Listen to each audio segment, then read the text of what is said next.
Incorporated of America, founded in 1961, which undergirded the move of Dr. Martin Luther King Jr. So it's good to see you in person. So what are we going to talk about today? Well, wherever the Holy Spirit takes us. I will. Absolutely. Okay, buddy. Love you, man. Curtis will say what he wants. I'd like to talk a little bit about the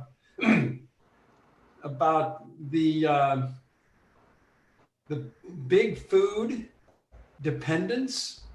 The fact that I grew up back in Illinois, and my grandmother was over from the western part of Missouri, and we were taught when we were growing up that you shop the outside part of a grocery store. Yep. Because that's where all the fresh food is. Fresh fruits, the foods, the produce, and the meats. And all the processed stuff is on the inside aisles. Hold on, future council person. Just 1 second. Elder Healy, can I just do this before we get started? Can you? Yes. Let us, certainly. You're running the show. Go right ahead. Absolutely. The show is running right now. Let us pray. Let us pray. Let's see here. Can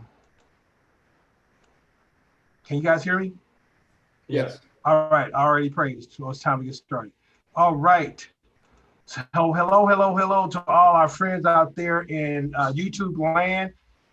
Thank you for joining us on this very pervasive and unusual show today for Momentum, a Stewardship Idea.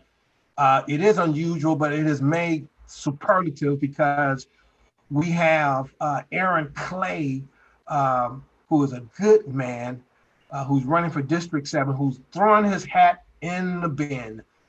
But of course, before we bring Aaron, we know that we have with us the dynamic, the vivacious as far as something like Celine Dion. I'm not gonna say that. Don't work for a guy, right? But erudite, yes, back at you. Just a great guy. He's an elder. You know him. He's I'm Salt and he's Pepper. My co-host, we ride or die.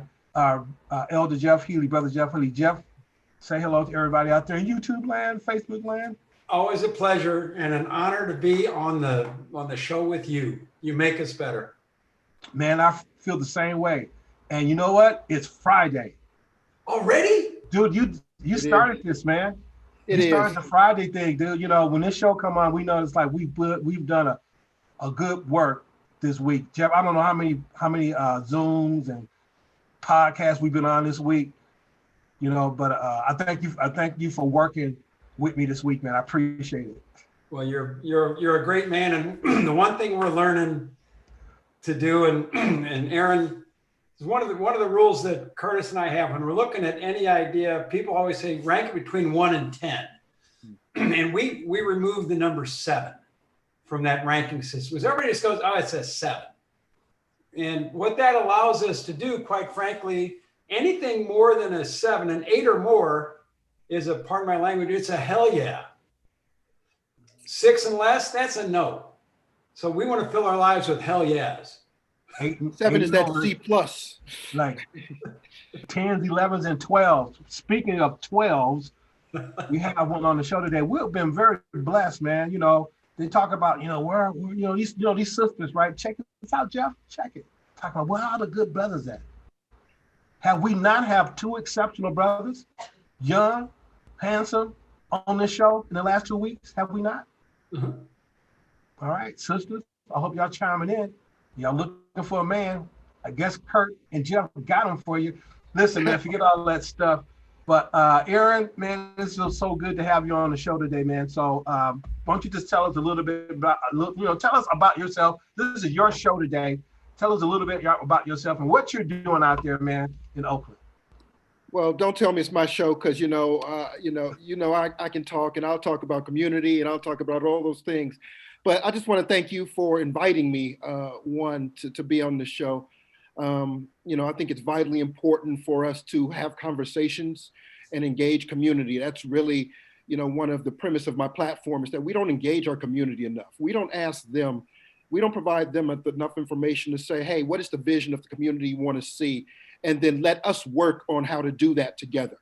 which is why my hashtag is better together, because especially, so my name is Aaron Clay, and I'm running for Oakland City Council for District 7, which is East Oakland, deep East Oakland, for those of you who know. And what that means is that one, it's the largest by land area portion of Oakland. And two, it's one of the most, I feel, disrespected and ignored part of Oakland. It's primarily Black and brown families and individuals. And we have some of the largest amount of homelessness, unsheltered people in our district. We have lots of toxic sort of land because people come from other places and dump in the district, and nothing's been done about that for years.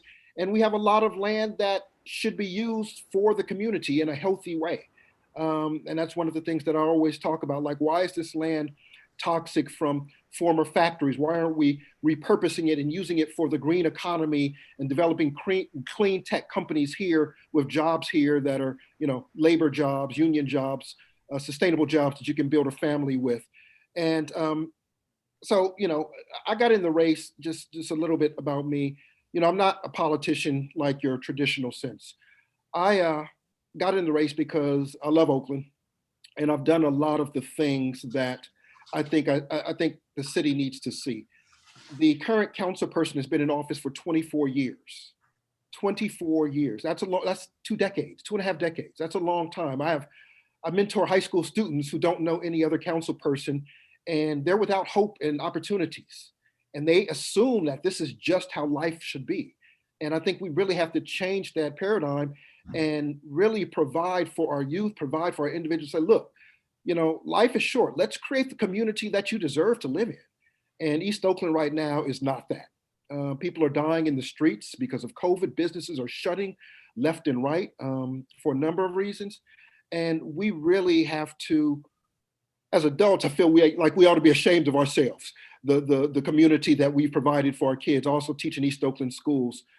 So my background, I'm a former attorney, community development attorney. I went to law school, thought I was going to do affordable housing development, but they were cutting back on tax credits. So I ended up being the community attorney, which means if you came to me and you had a problem, I would try to help you.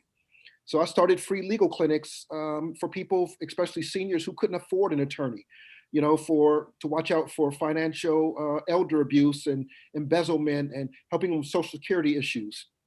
I did a few hundred foreclosure cases myself, primarily for low-income individuals. About half of them were pro bono, meaning I went in front of a judge and argued against banks about, let's make sure this person stays in their home, and let's negotiate, modifications, and let's not put this family out in the street. And I represented churches. I represented nonprofits and small businesses. That was sort of the core of my business as an attorney, including representing cities and counties, helping them do economic development projects to make sure that the community received their equity, their fair equity share, that the jobs were coming. If we're going to get, tens of millions of dollars in federal tax financing, that makes sure that the right people got those jobs and the right people got that financing. And so that was the work that I've been doing. And when I moved back to Oakland, and just seeing the community is so, sort of stepped on and downtrodden. I started working in Oakland public schools because there was a lack of Black teachers, especially Black male teachers. And I felt that they needed to see somebody who was like them and who could talk to them in a way that they could understand and trust. And I also started a company, a renewable energy company called SunSwarm. And the whole basis of that company is to bring jobs and equity to our community.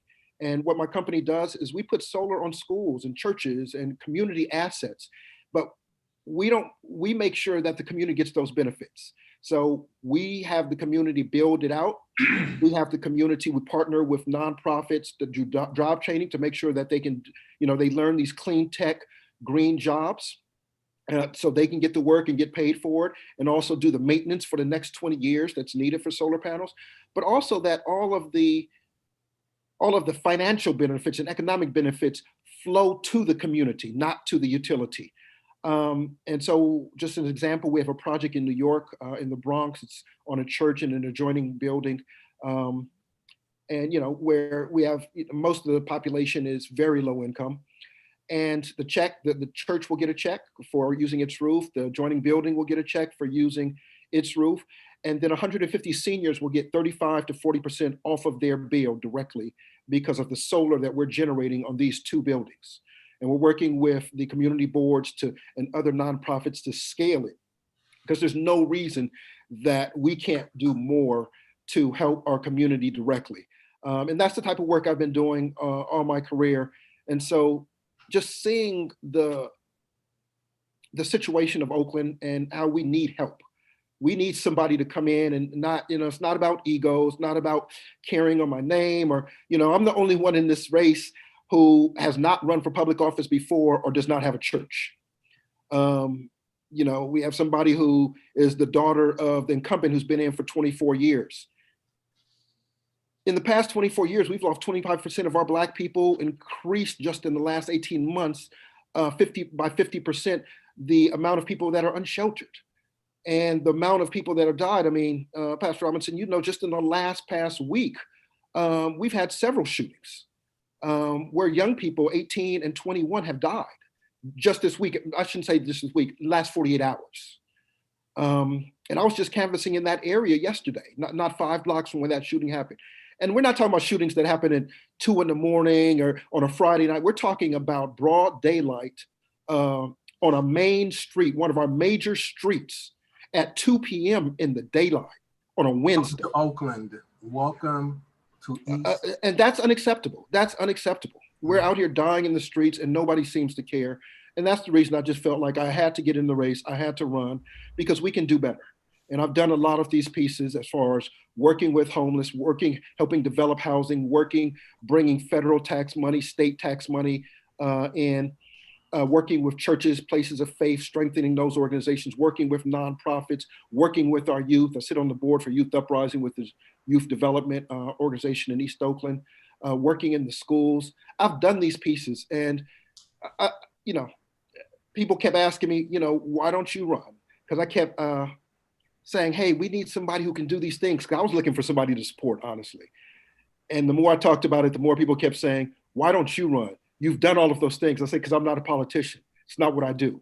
I work directly with people and communities, creating innovation that directly flows to our community.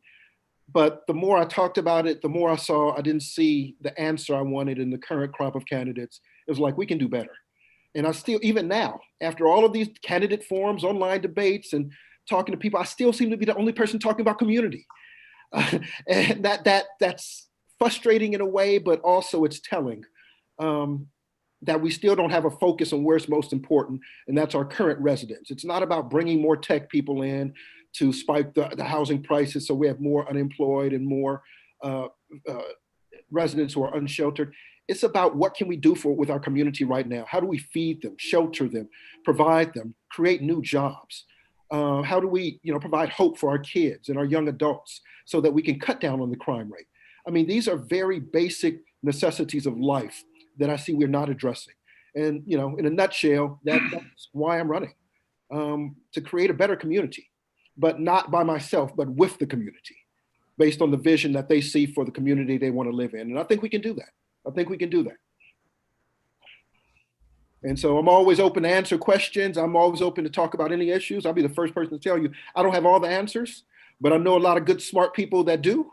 And working with the community, we can come up with some solutions. I've done it before. The company I created, SunSwarm, in the past 4 years, we've won global and national awards for our impact on the community. And that was just created by me volunteering at an event and having an idea and reading through the rules and the laws around solar and community solar, just saying, hey, based on these 160 pages of rules, the community is not going to get the benefit that they deserve. So let me create a company that can overcome some of these rules and make sure that we get benefits and we get the financial, economic, and jobs. And just in these past 3 years, like I said, I've been funded by the Department of Energy, the state of New York, the state of California. I've won global awards for the social impact, a couple different global awards, just on how do we improve our community. And I really think that it's time to do some stuff in Oakland. So let me, if I could, and good to be talking with you today. It's so much fun. We've spoken on the phone before, but you know, I've been told I have a great face for radio. You got a great face for television. Um, so, you know, you brought something up, and I was just wanted to share a little vignette, if you will. Back a million years ago, it seems like, I was an officer in the Navy. It was back in Washington, D.C. I was working for an admiral down in San Diego. We went into I happened to make an appointment with my congressperson, guy by the name of Mel Price from Southern Illinois. I went in, and the congressman said, you know, who are you? And I said, I'm Lieutenant Jeff Healy. And he said, well, where are you from? And I said, I'm from Belleville. And he said, oh, do you know the so-and-so's there from Greenville? And I said, no, sir, I'm sorry, I don't. And he goes, oh, so where are you from? And I said, Belleville. And he goes, oh, do you know the so-and-so's there from Greenville? And I said, no, sir, no. So where are you from? And I went, oh my God. Now, the fact of the matter is, he had been in Congress for 40 years. And the people kept electing him because he was bringing money back to the district. And the question I have for you is, how do we use those benefits of the federal and state funds with the intent of getting us off of that teat of government? How do we make ourselves sufficient? Yeah, I'm glad you actually asked that, because I mean, that's something I've been talking about. I mean, you know, I hear a lot of people, just as example, we have a large plot of land, the Coliseum. You know, people know that the Raiders have left and the Warriors have left, and we have this, you know, large couple hundred parcels of land, and they want to sell it to a billionaire, not to the A's, but actually to a billionaire. And then they say, well, we can sell it, and we'll ask them if they'll do affordable housing. We'll make sure to do a community benefits agreement, you know. And I kind of, I you know, as attorney for over 10 years when I was practicing, I've worked in community benefit agreements. I've seen them work, and I've seen them not work. And I don't think people use them as sort of buzzwords, but I don't think they understand how they actually work. And I am not for giving away the whole kitchen sink and then coming back begging for the crumbs. We have to start developing equity pieces on the front end. And I have some ideas about how to do that. I mean, just an example, you know, when we invite developers into our community to invest in our community, and they're getting these tax benefits like from the opportunity zones and other benefits where they're actually saving millions of dollars, but we're not getting the benefits from that investment. Mm-hmm. And that's one of the problems that I see. I didn't really see people on the city council understanding real estate in sort of a nuanced way. Like, how do we build in community equity structures so we can start creating generational wealth on the front end? And one of the ideas I had, you know, I mean, I'm always looking at different case studies, what works in different areas, what can we bring here, what can we create here that's new that other people might want to see, is, you know, we could do, you know, there are a number of shopping mall developers. Some of these mall developers ought to have maybe 20 to 30% of their units already built out, and we can use them for our small businesses, part of the agreement on the front end, where our small businesses get these units at a discount, and over 2 to 3 years, we make sure that they have their technical capacity to survive and to thrive, whether it be the financial side, the marketing side, the accounting side, make sure they have all of the things that they need to be a strong business, but also make sure that they have an equity piece in this investment, so that after 2 or 3 years of maybe renting out this location on a lease own, and there's, you know, a successful, thriving business, that they get their equity back, that they're also saving money on the taxes, just like the major developer, the primary developer, and that we can strengthen these small businesses so that, and partner with our youth, that they can be interning from the school district and other places to understand how to do customer service, understand how to start and run a business. But we have to start building equity pieces in on the front end and not on the back end. And there's a number of ways to do it. I don't want to get too technical, but there's a number of ways to do that. And that's what I sort of see for, especially for Oakland, where we've been woefully, what's the word? We've been a failure at attracting good businesses. If you look at Oakland, if you know anything about Oakland, you know that we don't have a lot of retail here. Our major retail is in Emeryville. It's in San Leandro. People know you want to sail to Oakland, go to the cities that are on the outskirts of Oakland and deal with them, because Oakland's too hard to deal with. That's why we have all of that retail in Emeryville, making Emeryville rich. They came to Oakland first. And Oakland's like, oh, you got to do this, you got to do this, you got to do this. And after 2 years, they were like, you know what? I'm gonna go to Emeryville and build it right on the property line of Oakland. So everybody from Oakland goes to Emeryville and shops at Nordstrom Rack and Home Depot and all of those stores over there. And guess what Oakland gets? We're getting the negative environmental impact from all of that cement there, because we still have groundwater runoff and that pieces, while Emeryville gets all of that tax base so they can build up a beautiful new city hall and all of those pieces. We have to change some stuff in Oakland. We need to start creating businesses that have equity pieces and make sure that our small businesses are getting a piece of the investment that's coming into Oakland, and there are ways to do that. Aaron, you get it, and that's why I like your rap, because, if you would ask, Jeffrey Healy and I what we think about Oakland, when we worked together in San Francisco, and when I say what we think about Oakland, one thing that we did notice was that Oakland, a lot was going on around Oakland, but nothing was really going on in Oakland. A lot was going on around Oakland, but nothing was really going on in Oakland, right? So let's talk a little bit about this piece, right? About these, tax credits, these incentives that have come because of the kind of area that District 7 encapsulates. I came to Oakland 10 years ago as a pastor. Now I'm from Oakland, came there 10 years ago as a pastor. And I don't know if I was in the car with Jeffrey when I said this or saw this, or maybe he saw it and brought it to my attention. But I just kind of wonder, why is Cannery Row not Technology Row right now? When you look at how that piece is almost built out, ready, for something like that, why is it not? So those are a lot of questions that I have. You don't have to answer that one, but that's District 7. I mean, what can you do? Hey, you're speaking my language. And it's interesting now, like I mentioned, we have these candidate forums, sort of online debates. I honestly wish it was in person, so I could, because I got some questions for the other candidates.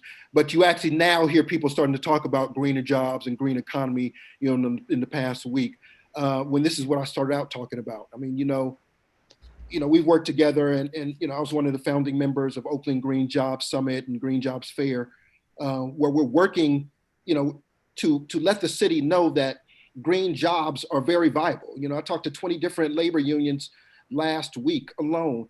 And a lot of those people don't understand those traditional jobs are green jobs, and you can get financing for them. Construction, masonry is green jobs. When we talk about green jobs, Vice President Biden, when he's president, he wants to start with $2 trillion in green infrastructure in the first 4 years, $2 trillion. And my piece is, East Oakland is prime for that opportunity. There's not a lot of other places that are as ready for it. I don't want to say ready, but have the assets in the community. We have land that's being not underutilized and not utilized, that some of it needs to be remediated and cleaned up, because there was already industrial, Oakland used to be a center of manufacturing jobs. Nabisco Foods, Mother's Cookies used to be here. That's where, we have factories, and a lot of that land is still zoned industrial and light industrial. And there's no reason that we shouldn't be using that land for clean tech companies, to be a supplier to Tesla that might need 1,000 different parts to develop his cars. We ought to be doing sheet metal parts, battery technology parts. We have that land, it's zoned industrial. We have warehouses, we can build warehouses on this land, and we have people who want jobs.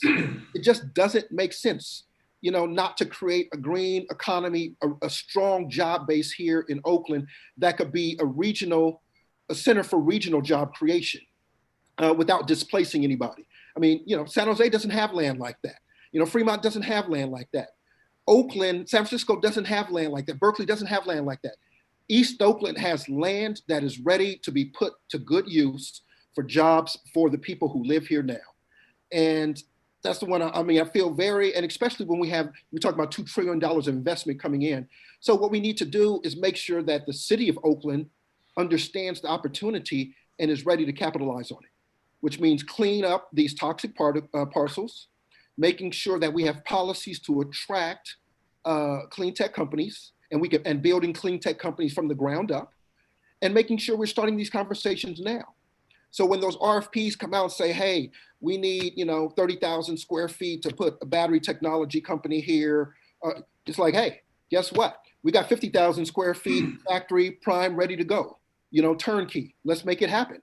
We already have job training programs that we need to scale up. We have so many opportunities.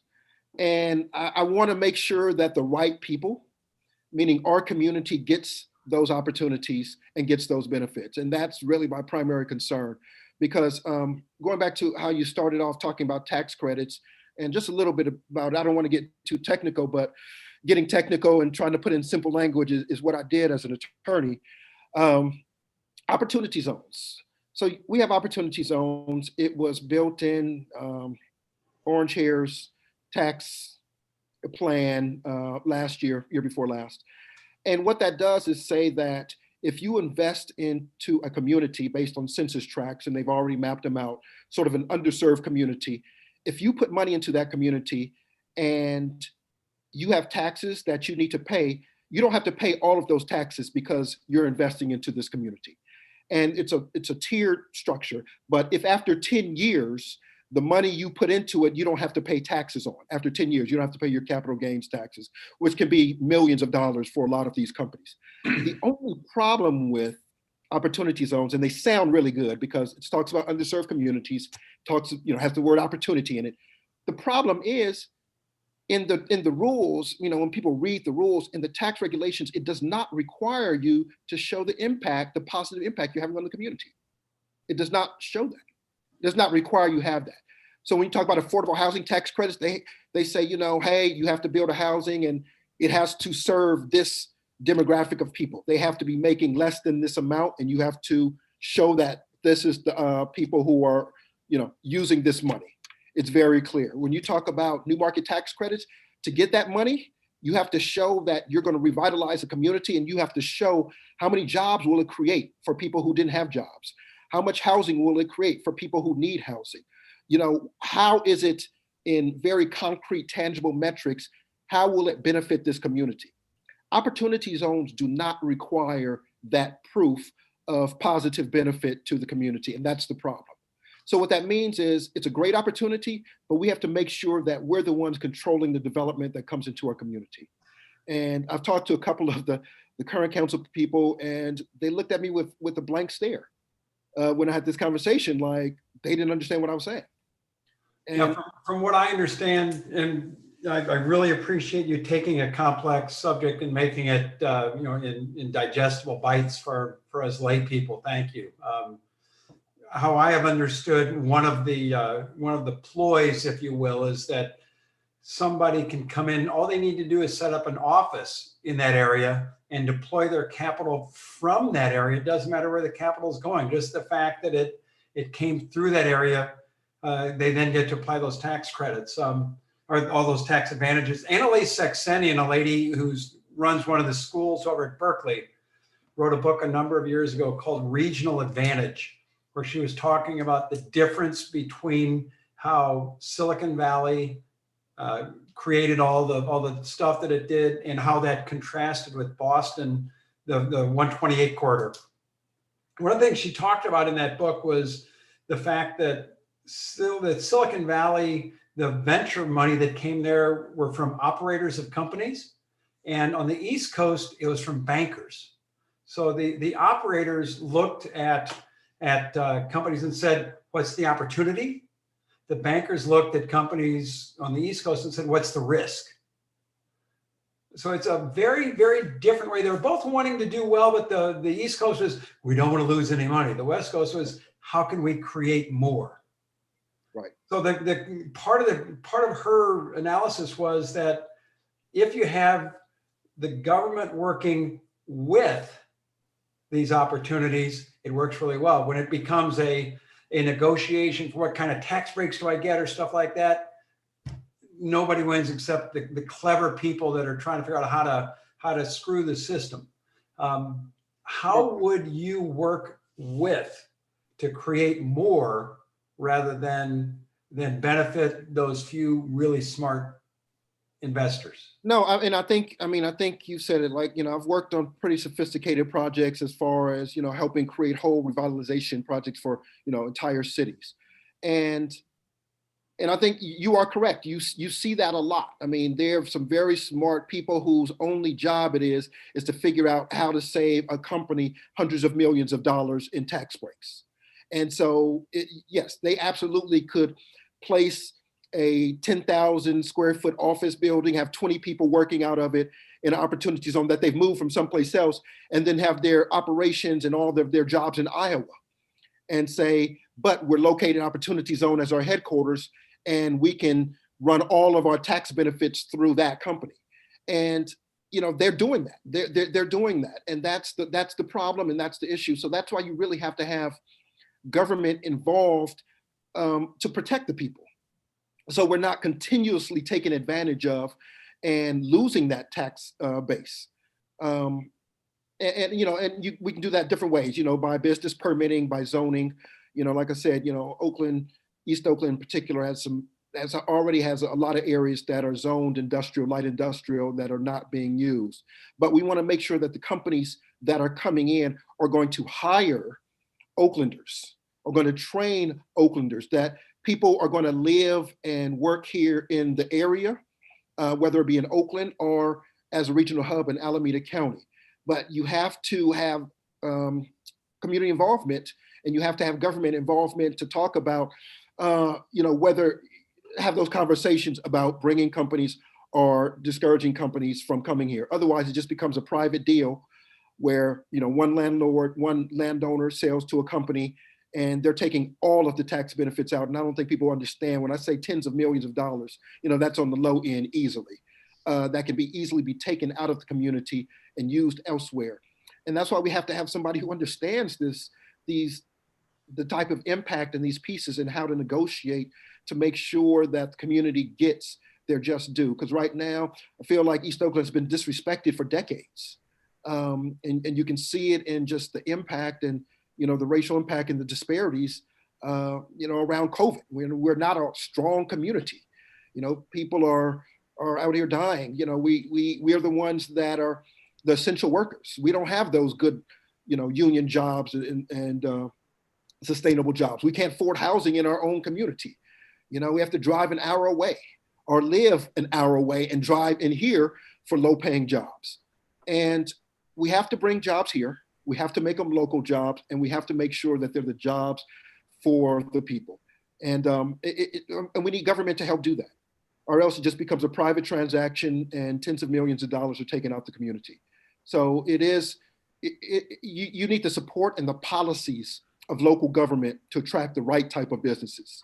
And just along those lines, we also have historically had dirty businesses in East Oakland. It's been an environmental justice issue where we have businesses that pollute. And so we really want also businesses that are not going to cause further health harms.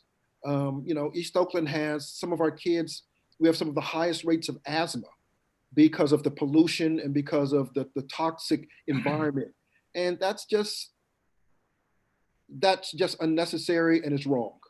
It's wrong. So we have to make sure that we're attracting the right jobs. And that means going out and saying, hey, we have some land here that's perfect for your job. We have some people here who are in job training programs that's perfect for you. We have all of these assets here, but we have to go out and sell it, show it to them, and make sure that we're bringing the right jobs in for the right benefits, or else it's a problem. That's good, man. I'm glad you're giving some thought to that. And so I'm going to ask you a hard question. I think it's hard, probably not, because you're so smart. But, don't believe that. Yeah, no, man, for sure. So this is what I'm thinking, right? So, this is from the mind of Healy. So we're talking, and I get invited to this call. You don't have to answer. You have to respond to this, right? But I just want to let you know, I get this call. I get invited to this conference call, and they are talking about the first Black NFL ownership, Mhm. right, in the country, basically, right, in the NFL, and they're talking about Oakland being that spot, right? And so watch this. So talking to Healy goes like, yeah, uh, why don't they do like the Green Bay Packers did? Where you let the Community ownership model own the team. And guess what happened, Jeff? I didn't tell you this. So I'm talking to one of the trustees at my church, right? Because they're starting to follow Jeff Healy, so they're starting to think that I know something, right? After they hear Eric Clay, they'll be like, "Oh, I guess our pastor knows something." Guess what she says? She says, "Wouldn't it be wonderful, Pastor, if we could invest in an NFL team coming to Oakland?" Now she lives in Oakland, right? She lives in Oakland. So let's get past that and let's get into the gangsterism of Oakland. All right, because Oakland is the city with the hole in the donut. That's what we have discovered. And one of the reasons that happens is because there is a certain level of corruption politically going on in Oakland that is just standard. It's like, well, if you don't try to do it, then you're not considered an insider. Now, with that said, we got homicides that are rising. I'm looking at this incident that happened on 98th and International. Am I correct? This is one you're talking about, right? Yeah, it was, Right? I want to say like 91st, right around it, but yeah, Put a right, pin, 91st and International, yes. okay, put a pin right there, and then let your imagery go to this. I look in my email box and I see a condo in Oakland for sale on 66th Street, 1,634 square feet for, drum roll, Healy, $969,000. But 30 blocks down the road, there's a horrific homicide in your district that you're trying to get into. What say ye about that? Just, freestyle it. No, crime is an issue. It's one of the things that has, Oakland has a reputation of, Oakland has a reputation. I'll leave it at that. And, Okay. Everybody, I don't care where you are in the country, you hear Oakland, a certain image automatically comes to your mind. And a lot of it isn't positive, even though personally, I feel like Oakland is such a positive community. We're such a positive place. The thing about Oakland is we are a city of activism. We're active in many ways. I mean, this is where the Black Panthers was started, and I think today or yesterday is actually the anniversary, like the 54th anniversary of the founding of the Black Panthers. But we are an active people here. It's just that we deserve better. And when you don't give people those opportunities to do something coming out of high school, everybody's not going to go to college. And that's why I work with the youth, trying to give them pathways to other things. Saying, we ought to have a very structured thing that if you're not going to college, guess what? We got 15 other places where you can train right here. Let's have appointments with you, and let's, even for the next year, let's sit you down and figure out what you want to do with your life. Because, they come out of Castlemont, the high school here, and they're just like, okay, I graduated or didn't graduate. Let me sit on the stoop and let me walk around. And that's problematic. The shooting that happened, it was an 18-year-old, a 19-year-old, and a 21-year-old that were all shot on Wednesday. And I think the only two of them passed. And I think it was the 18-year-old that survived. And I don't know what kind of condition he's in. But those are people who are right out of high school. And I don't know what the cause of the situation is. I mean, there are many causes to, root of violence. But, it's been shown that, if you help provide for people, people have a job. This happened in the middle of a day on a Wednesday, at 1 p.m. on a Wednesday. Helping give people opportunities that they know, hey, I'm getting a check. This is, worthwhile work. I feel good about doing it. I'm making something. I know I'm gonna have this job for the next 10 years because I'm creating batteries that's, or something that's growing every day, in this growth. They're hiring every day. And I'm gonna get my cousin on, next month, or somebody else. And that's how it used to be with the factories, with the unions. We're not providing opportunities for our community. And there are too many people in our community who are just hopeless. They feel like, why should I care about other people if nobody cares about me? And I think they especially feel that way about the government. The more I talk to people in the street, and they just say, you know what? I talked to the council person overall off of 98th and like A and B over there. If you know that area, Pastor, and I used to, growing up, they used to tell me, don't go over there where it's a letter street, those A's and those B's, because there's a lot happening over there, and there still is. And I was walking that area on Wednesday, same area, and talking to business owners, and they're like, and there's a park right there that's been taken over by homeless. There are about 10 abandoned cars. When I say abandoned cars, some of them people are living in, 3 or 4 of them, but others are just full of garbage. The tires have been taken off, the windows are broken, the hood is off. There's no way this car is moving anywhere anytime soon. But they've been like that for months. And I talked to 3 different business owners on Wednesday, and 2 of them said, I've made repeated calls to the council person, and he told me he couldn't do anything about it. And that's crazy to me. So what's the point of having a council person if you can't do anything, even the most basic of things, to help people live a safe, healthy life in the community? But we have to do something about the job, about the public safety, so people can live in a safe, healthy community. And one of that thing is providing opportunities for people, because there's no reason that young people should be out in the middle of the day in shootings at 1 p.m. on a Wednesday. So a question I had, thank you, very well expressed, well thought through position there. What are your thoughts? I've seen it, read about it working pretty well in Canada, in Regina, I think, in Rochester, of positive tickets being issued by the police. Have you looked at that at all? You said positive tickets? Yeah, if you see some young man pick up some trash, the policeman gives him a ticket, and that ticket can be redeemed at a local business for a pizza. I'm glad you said that, because let me put it like this.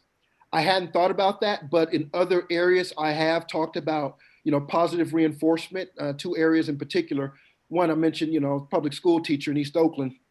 And, it's easy. They hear the negative stuff all the time, and they're without hope. And what I started doing was buying toys, buying books, buying different stuff.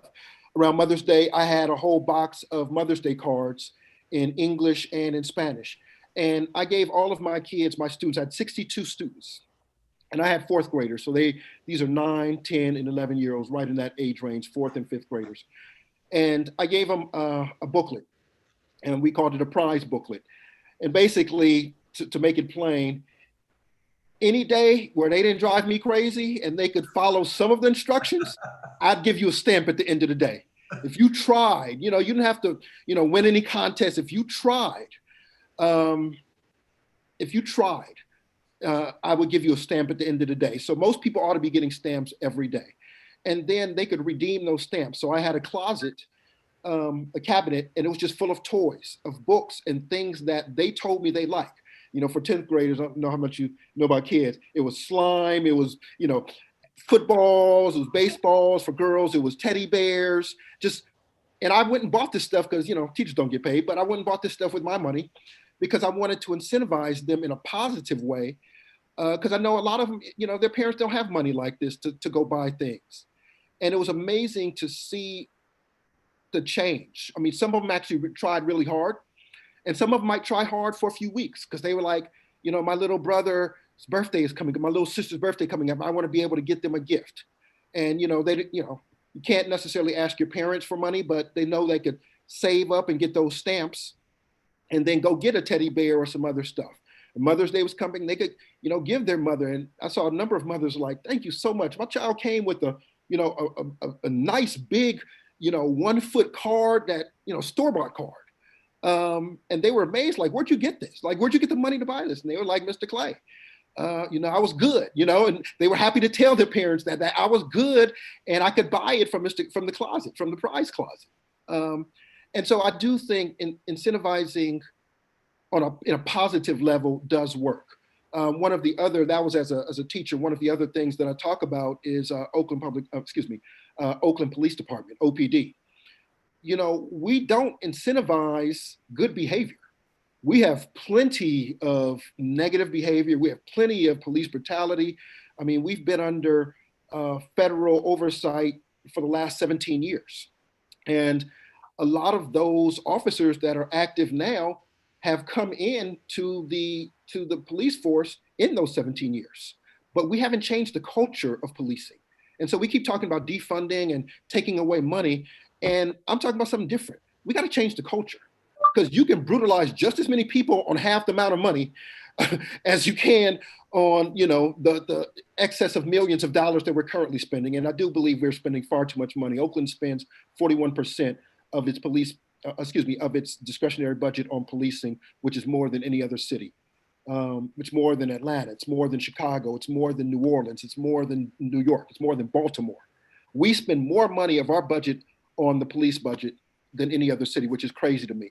But we have to change the culture. Money is one side of it. We have to making sure that we're bringing the right people in who have the right mindset, and that's incentivizing people who do good things. And there is a way to do that. Those ought to be the ones that become the decision makers in the police force, not just based on seniority, but the ones who are actively doing good stuff. And we don't do that. We don't do character background checks. We don't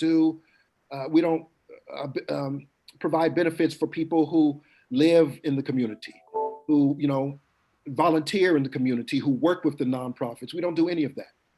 We just have police policing police, which also makes no sense to me. For people who do wrong, we're going to say, oh, let's go ask the police if they do wrong and decide what their punishment should be. And so we have to turn that paradigm around, and let's start looking at how to incentivize people to do good things and be of good character. And I do think that works. And so I'm glad you mentioned that, because I'm gonna start talking about that now. I may or may not give you credit. I'll wait till I'm in office, then I'll give you credit. I'll say, Jeff Healy, he's the one who threw this at me the first time. But I do like that, because it does work. I want to show you something now. Do you know Zenny Abraham? Yep. Oakland Now. Yeah, Zenny 62 Media. Yep. You know Zenny. I'm a reporter on Zenny's. Did you know that? I did not.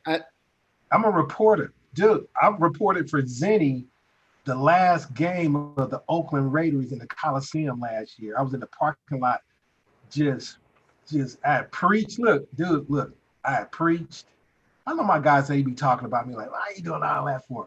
Look, man, whatever. I had the energy. I preached. After I got through preaching, I walked out there in my suit on and just talked to everybody in the parking lot, man. I had a good time. It was one of his best vlogs of the week, right?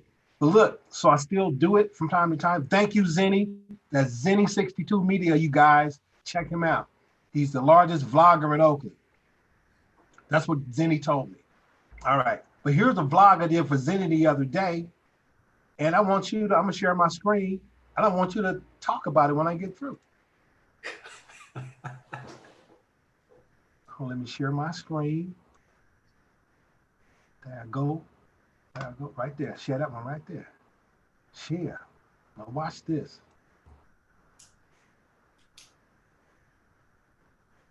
Oh. So what I'm going to do is that I'm going to safely pull over. I'm still here.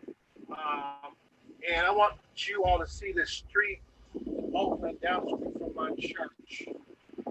Basically, it is. Okay, let me switch my camera around.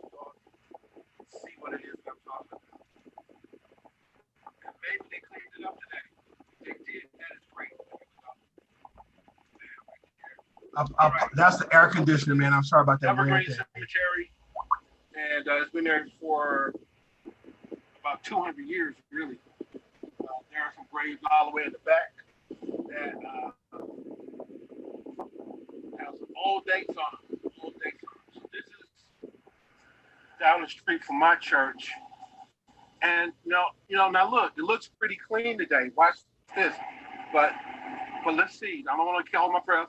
All right, there you go, right there. That happens all the time. Trash. Somebody was probably had their car parked there last night, and just got rid of their garbage right there, right? Okay, so you see here, it's definitely a decent neighborhood. However, they have to be kept up. Now, we're getting ready to move to Concordia School, right? And people talking about, we working to keep Oakland clean. All right, so I'm pulling up on this trash. So let's talk about the other. See that right there, right? I wanted to do this before, but sometimes I come down in the morning and there's stuff going on down here, right? I see women getting out of cars, right? Look at that right there. Look at this car right here. All right, look at that trash there. Look at this, okay? This is what I'm talking about. When you talk about oppressed communities, this is what has to be dealt with. And realistically, this is unacceptable. Look at that trash right there. All right, that's a street. There's a car going by me. He's tired, like, okay. That's a street. This is the street, right? That's Concordia. It's a school for the developmentally disabled children. Right? Look at this right here. Right? Okay? Look at this right here. Look at this car. This car has been here forever. Somebody sitting there. Look at my man. My man is, whatever he's doing in that car is what he's doing. Whatever he's doing in that car is what he's doing. I'm glad I'm driving this rental car today. Okay, So enough of that. Elementary school. So I haven't got many views on that one, right? Oh, somebody calling me now talking about, hey man, what you doing? So Pastor, I mean, honestly, That's District 6. right. But and I know that MacArthur right next to the cemetery, and that's some of the cleaner areas. And you know what I mean? Because there's some much larger areas that are dumped on. And, I taught at the schools, a pastor would know, several schools in East Oakland, right in that area. And when I was teaching at Markham, which is right near in 6, right near Eastmont Mall, I used to have kids run up to me, Mr. Clay, that lady's changing clothes in her car. Why, because we had a couple homeless, unsheltered people who, well, I shouldn't say, they're living in their cars right next to elementary school playground. And that's unacceptable. I mean, it's unacceptable that they have to live that way, but also that they're right there. And then also, we have to have conversations about, the garbage, because it's hard to tell them, hey, when I see them littering or throw something on the ground, and tell them, hey, we don't do that. And they know I was not one for that. Like, I'll make you clean the whole, playground and lunch. I mean, everybody else will be playing, you litter around me, you might have to pick up the whole playground.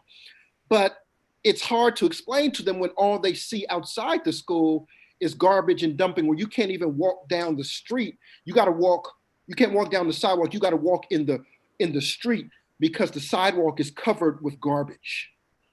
And, Pastor, that there's some places that's so much worse than that, right in a few blocks of there.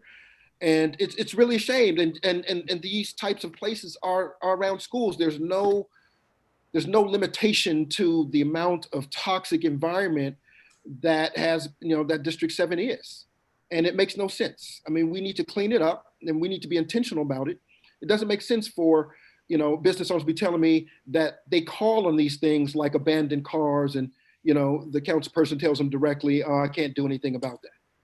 So I want to grab this for just a second. And Curtis and I talked about this a while ago, and I think it might have had an impact in a pretty big change that he made. And it's a positive thing. When I saw the headstones in the background of those pictures, every year on Memorial Day, my practice, I was in the military. I've got a lot of friends that died wearing the uniform.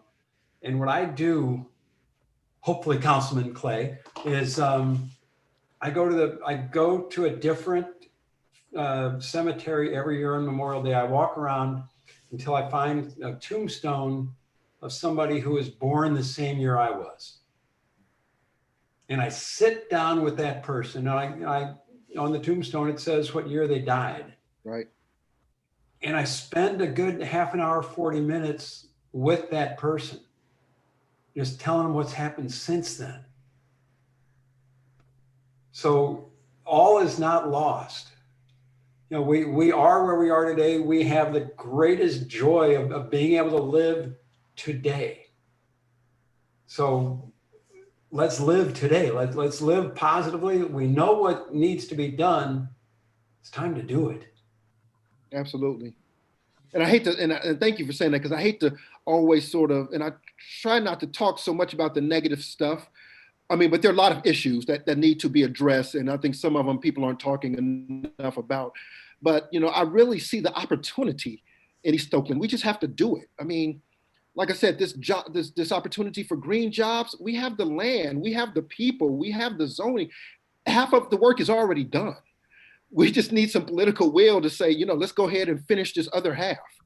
You know, it's not like these are super brand new solutions. We just got to do some work. We got to put in some work, and we have to care about the community and putting in that work, meaning listening to them as far as what they want to see. Say, okay, let's figure this piece out together and let's get it done.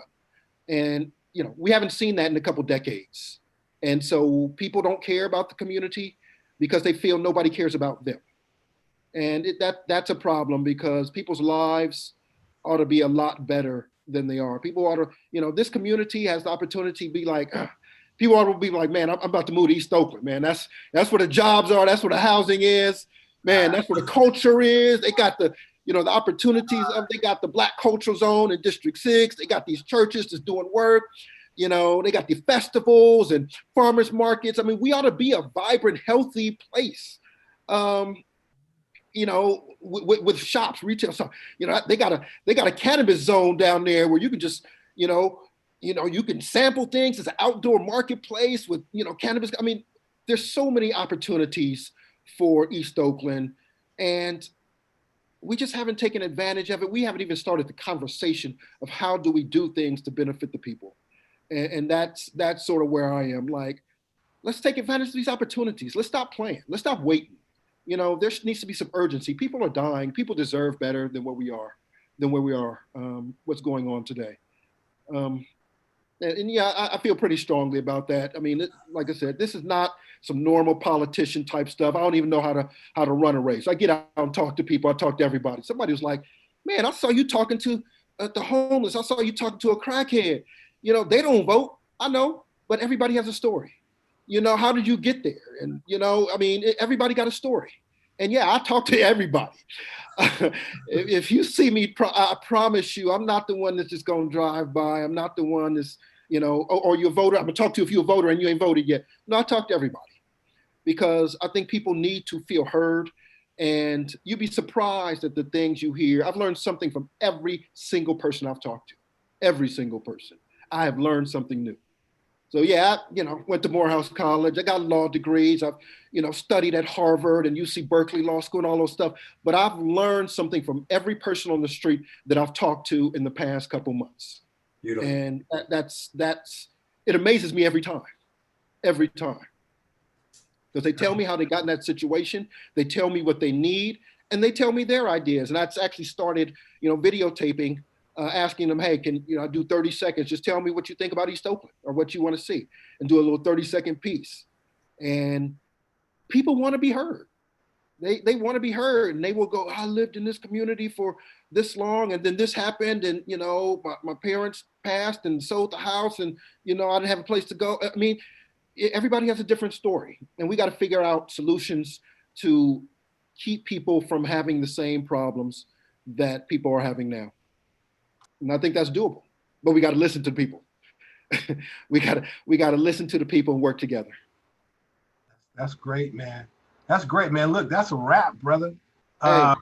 Man, this was a great show, man. I'm glad that I was explaining that the CEO of Tribal. I thought it was my mess up. I'm being the dumb goof goof. I didn't read my email. I saw you send the email. I saw it, Jeffrey. I saw that. Right, but I'm thinking like, oh yeah, she's there tomorrow. Yeah, she's there, right? And so I just pulled my phone out and just started calling people. I called. That was A. Wayne Johnson, the General Secretary to the Progressive National Baptist Convention. I called him. I was like, he heard me talking on the phone. I was like, man, I'm doing an interview, man. Get on the phone, call right now. He's like, no, man, I'm not in the meeting, man. I'm in the meeting. I said, no, man, get on the phone right now. Come on, let's go. We were just joking. You know, I'll talk, and you know, especially if it's about community. We've already had many conversations, and I appreciate that because I know you know the work that you do, serving the community directly. You know, you want a few churches that actually did put solar on your church. You know what I'm saying? You know, I see you serving the people. You got the COVID testing. I mean, you do those pieces. And so, you know, me, you know, everything I've done has been trying to create solutions, being innovative to make sure that the community gets the benefits and stop being basically molested. You know, our community is disrespected in so many ways, and we have to start creating solutions that provide for generational wealth. And so, you know, I need help doing it. I don't have big money donors because I'm not trying to do the status quo. And I got in near the end. I'm #1 on the ballot if you live in East Oakland. But, you know, you can go to my website. You can learn more about me, clay4d7.com. That's CLAY, the number 4, the letter D, the number 7.com. You can contribute there. I really need contributions in these last few days. People are voting now. And also volunteers if you live in Oakland. You know, let's get out the street and talk to people. Let's make a difference. Because, you know, I know people are going to be talking next week. I mean, not next week, but, you know, next year or 2 years from now, I don't win. Dang, nothing's happening. You know, we still got this dumping. We still got, you know, our homelessness has increased threefold because the moratoriums have expired next year from the COVID, you know, to stop people from getting foreclosed on, evictions and so forth. And we didn't do anything about that. So now instead of 5,000 homelessness, we got 15,000 homelessness, which is a very real thing. And I keep telling people, like, we need to have these conversations right now. You know, we bailed out banks to billions of dollars. We need to start figuring out how can we help these small investors like our seniors that are relying on this, you know, duplexes and triplexes for their retirement income, but also those renters. You know, how do we help them? Because our community is coming apart right now and we have to do better. So hopefully you can join my campaign last few days. I only need you for a few hours. You can donate $10, great. You can donate 100, great. The maximum you can donate is 900, and I need those people too.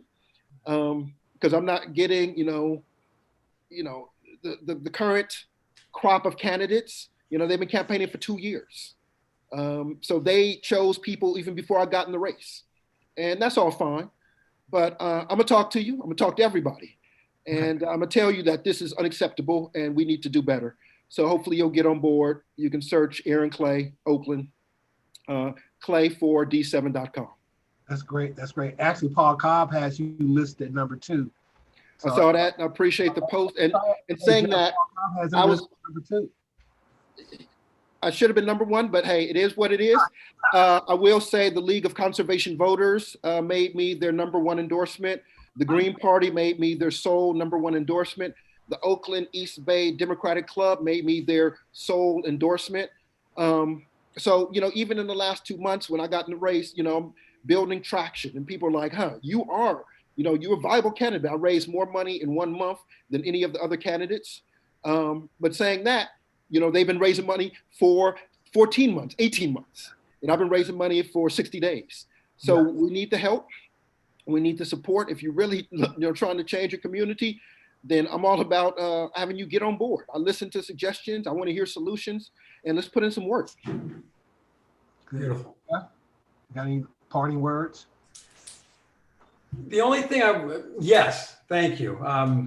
Curtis and I have talked a lot about you, and I've followed you, and I couldn't be of more respect to you. There's a philosophy that I try to follow, and Curtis is helping me with, and I call it +1. So we live in the Bay Area where it's everything is digital. It's 0 and 1, right? 0, 1, 0, 1, on, off, 0, 1. And what ends up happening is that you either are doing something bad or you're not doing something bad. So you're doing something bad, that's a 0. You're not doing something bad, that's a 1. Okay, so what? Well, there's another system called trinary instead of binary. And what trinary is all about is if you're doing something wrong, that's a -1. If you're not doing anything, it's a 0. If you're doing something positive, it's a +1. So we've got to move from being -1s to 0s and from 0s to +1s. So I just say voting is a +1. So, and for people in Oakland, I want to remind you that we are on a ranked choice system, ranked choice voting, which means that you have to choose 3 people. You choose your first choice, your second choice, and your third choice, and you put them down on the ballot all at the same time. But you don't put one person down 3 times because you're wasting a vote. So, you know, even if you think I'm not the number 1 person, you can have me for number 2 or number 3, but you have to make 3 choices. And I just want to remind people of that because I think, you know, it can be a confusing system for a lot of people. But also, Jeff, like you're saying, you know, there are things we can do right now. Everybody on this call, I mean, you can text 10 people and say, you know, go to this guy's website, you know, and donate $20. That means you've donated $200, even if you don't have it in your pocket. Or, you know, sign up to volunteer for a few hours this weekend. You can do that, but, you know, it has to be a community effort. And so just texting 10 people, not somebody, texting 10 people or 20 people and say, hey, go to his website, volunteer, donate, makes a huge difference, a lot more than you think. And, you know, you go to bed feeling good, like, hey, I tried to do something positive today and do that +1, that +2 to add to improving our society. Because you're absolutely right about this. It's not a sort of a zero-sum game. We can do better. And we can really, you know, engage our community, our own network to really scale up the benefits to the community. beautiful. Thank you. Thank you. Thank you, Jeff. It's always good talking to you. And, you know, Master Robinson, you know, Master Kirk, you know what it is. You know, Yeah. I'm always here for you. And thank you for inviting me to just say a few words. Yeah, thank you for being on. Jeff, I think that Aaron is a +2, you know, a 0, you know, right? Then he's a registered voter, +1, that's like you and I. And his name is on the ballot, that's another 1. So you're like a +2, brother. And that's keeping it for real. So, and he gets it. He got it like quicker than I did. So. Not at all, but you know, I really want to, you know, encourage it. People are voting. People are voting. You know, we know that there are forces that are actively working to prevent our vote from being counted. So people are voting early. So, you know, I really would encourage people, 1, to vote early, but also send those texts. Say, check out clay4d7.com. But you have to do that. You know, you can't wait till next week. You know, you got to do it. You should have your phone out right now. It's CLAY, the number 4, the letter D, the number 7.com. Put it in your own text it to yourself so you have it. But we have to do better for our community. And I hope other people understand that. And we have to do it now. That's great. That's great. This will be played several times throughout this week. So again, thank you so much. That video shot, Healy, was my editorial. All right. So thank you, Aaron. Thank you, Jeff. Have a great day. And thank you, YouTube and Facebook land and any other land, for listening to us on Momentum, a stewardship idea. And Pastor, one last thing. If you need me to come on and do a little quick interview on Oakland News, Oakland Now, I can do that too. Okay, Zenny. Yeah, I can get you, man. Let's do that. Matter of fact, let's talk about that. We'll set that up. All right. Make it all right. Work. Peace. Okay, to both of you. Peace out. Have a great one.